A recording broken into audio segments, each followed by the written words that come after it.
Welcome back to Wall Street. Orascom TMT Investments Chairman Naguib Sawiris is with me this weekend.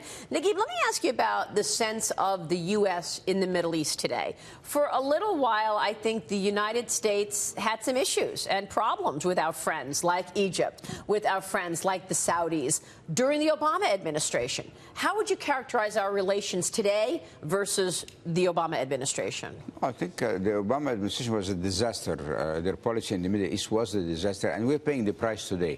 We would not be in this situation in Syria if Obama would have kept his word when he said if you cross the red line, then it's... They crossed the red line and he didn't do anything. You know, the significance of that is that it has made the U.S. look weak and stupid, that they're threatening without action. You know, it's like that's the first thing they teach you. You should never do that. If you say something, you should act on it. You know.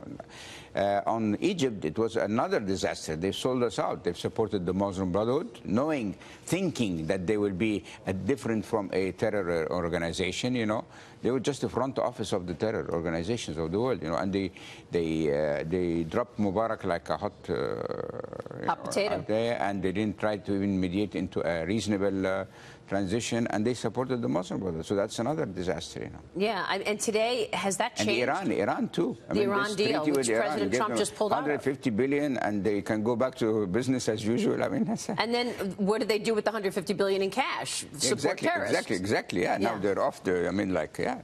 So do you think that perception has changed with President Trump in place? It has changed, and it was going very well, you know, except for the moving of the embassy in Jerusalem. And I don't think that this step is good for Israel even, or for the peace-loving Israelis, you know, because I believe in the right of the Jewish people to have their own state and their own capital, but it should not be on the account of others, you know. And the pictures we see today in Gaza and the shooting on people who are not armed and like that, it's not helping the image of Israel, you know. So, and then it's also taken the role of the U.S. as an honest broker into the peace process into doubt, you know. And even for me as a Christian, you know, I don't want my holy places to be under any certain religion, because Israel says we want to be a Jewish state. So you want it should be open to everybody. I know that they will open it to everybody, and I know that they have the right to have the. But it should be.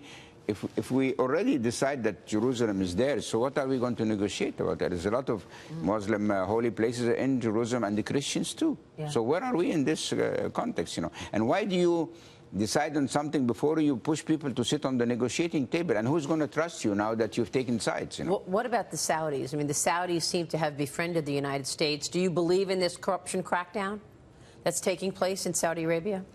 Look, I made my remarks before, and it took me into a lot of trouble. As usual, I get into lots of trouble when I make them. I think the process was not right, you know.